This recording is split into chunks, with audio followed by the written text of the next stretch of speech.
ఫైనల్‌గా నాకు నచ్చిన ఎగ్ ఫ్రై అయితే మా మమ్మీతో చేయించుకొని తినేస్తున్నా. నా ఫేవరెట్ కార్టూన్ 'షిన్ చాన్' చూసుకుంటా. ఈ ఎగ్ కర్రీ చేయించుకోవడానికి కూడా చాలా అవస్థలు పడ్డా. నేను ఇంటికి ఏడ్చుకుంటూ వచ్చిన మరి ఈ కర్రీ కోసం అని చెప్పేసి. ఈ కర్రీ చేయకపోతే ఇంటికి కూడా రావద్దని ఫిక్స్ అయిపోయి బస్ స్టాండ్‌లో దిగి మా నానమ్మ వాళ్ళ ఇంటికి వెళ్ళిపోదాం అనుకున్నా. అంత యుద్ధం చేశా ఈ కర్రీ కోసం. వామ్మో! ఈ కర్రీ కోసం ఇంత చేసినవా అని అంటే ఆ రోజు సాటర్‌డే అండి. మా ఇంట్లో ఎవరు తినరు. నాకు అలాంటి రూల్స్ పాటించడం నచ్చదు. అందుకే ఇంత జరిగిందనమాట. ఇది ఇగ నెక్స్ట్ డే మార్నింగ్ అనమాట.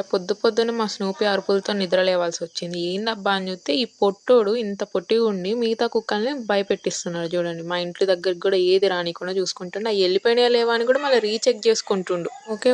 బ్యాక్‌గ్రౌండ్‌లో నాయిస్ వస్తది పట్టించుకోకండి ప్లీజ్. అలాగే మీకు ఇంకొకటి అడుగుదాం అనుకుంటున్నాను. లాంగ్ వీడియోస్ చూసారా మీరు? మా మమ్మీ వాళ్ళు వరంగల్ వచ్చినప్పుడు మేము ఎటెటు వెళ్ళాము, ఏమేం చేసాము, ఏమేం తిన్నాము అని చెప్పేసి. అయ్యా! చూడలేదా? లాంగ్ వీడియో అయితే మన ఛానల్‌లో అప్లోడ్ చేసేసా. చూడాలనుకున్న వాళ్ళు చూసేయండి. ఇక మా వోడు ఇంత కష్టపడ్డాడని చెప్పేసి నేను మా టింకు కలిపి మా స్నూపీకి ప్యాంపరింగ్ చేస్తున్నాం అనమాట.